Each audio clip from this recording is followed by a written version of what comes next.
तुम्हाला जर मी सांगितलं हातात ही काठी घे आणि पृथ्वीचा सर्कम्फरन्स म्हणजे परिघ मोजून दाखव, तर तुम्ही म्हणाल काय वेडा झाला, काय खोडा आहेस काय?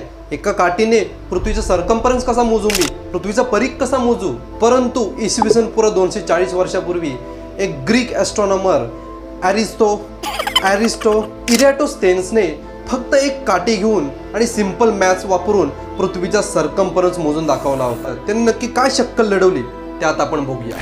त्यासाठी त्यांनी 2 शहरांना भेट दिली.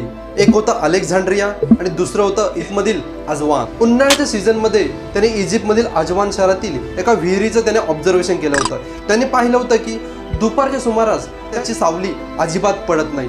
याचाच अर्थ विहिरीच्या बरोबर वरती तो सूर्य आला असावा. आणि त्याच वेळी त्यांनी अलेक्झांड्रिया शहरामध्ये जाऊन एक छोटीशी काठी रोवून त्याची सावलीचा अँगल मेजर केला आणि तो सावलीचा अँगल आला होता 7.2 डिग्री. यावरून एक गोष्ट नक्की होती की पृथ्वी गोल आहे. फक्त प्रश्न एवढाच होता की अलेक्झांड्रिया आणि अजवान यातील डिस्टन्स किती आहे. त्यासाठी त्यांनी 2 माणसं भाड्याने घेतली जे फक्त अंतर मोजण्यामध्ये एक्सपर्ट होतं आणि हा अंतर होतं 800 किलोमीटर. यावरून थोडंसं त्याने सिंपल कॅल्क्युलेशन यूज केलं. जर 7.2 डिग्रीसाठी 800 किलोमीटर येत असेल तर 360 डिग्रीसाठी किती किलोमीटर असेल? आणि जेव्हा ह्यांनी हे कॅल्क्युलेशन केलं तेव्हा हे कॅल्क्युलेशन आलं 40,000 किलोमीटर इतकं. आणि आत्ताच्या नवीन सॅटेलाइट टेक्नॉलॉजीने हे अंतर जेव्हा पाहिलं तेव्हा ते 40,079 किलोमीटर इतकं आलं. म्हणजे फक्त 0.2% चूक होती. तुम्हाला जर हा व्हिडिओ आवडला असेल तर मित्रांना आपल्या शेअर करा.